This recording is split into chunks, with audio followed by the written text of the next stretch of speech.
Meanwhile, the American courts are filled with lawsuits involving cancer patients. A St. Louis jury recently awarded the family of Jacqueline Fox $72 million, claiming talc-based powder caused her ovarian cancer. Johnson & Johnson is facing an avalanche of lawsuits in the wake of this decision. The next trial is expected to start in April. For more on this, let's bring in America's lawyer, Mike Papantonio, and Ring of Fire radio host. Mike, good to have you with us tonight. Full disclosure, you're involved in some of these legal wranglings with Johnson & Johnson, correct? Yes, we are. Okay. We are.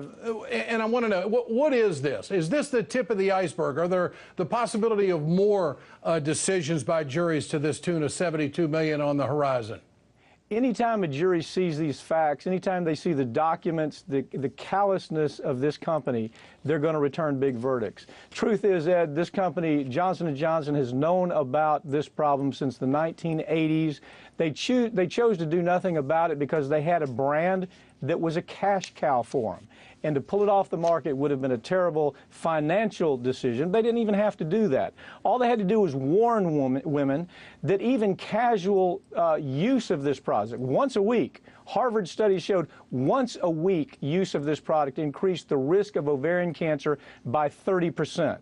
And so the war is on between their scientists versus the rest of the world. It's like they always do. They've gone out and hired their best scientists who will say anything for the right amount of money, and their scientists are trying to say, oh, gee, you don't have to worry about it. 4 very significant studies say they do have to worry about it. Women need to be aware of this. And how many lawsuits are we talking about? It's been reported there's some 1,200 that are pending. Is that correct?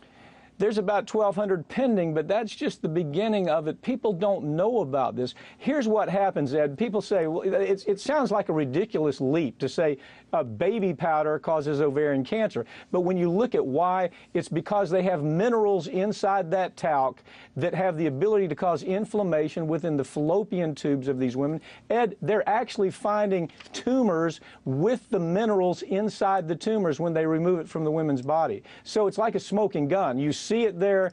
You don't have to guess. You know that the mineral within that talc has caused the inflammation, and it causes a scar-based cancer. So how can Johnson & Johnson keep this product on the market? Well, you see companies do it all the time. Here's what they do.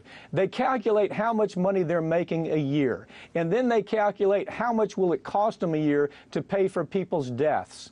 That's exactly what they've done in the Ford Pinto case, in probably a dozen pharmaceutical cases that I've handled.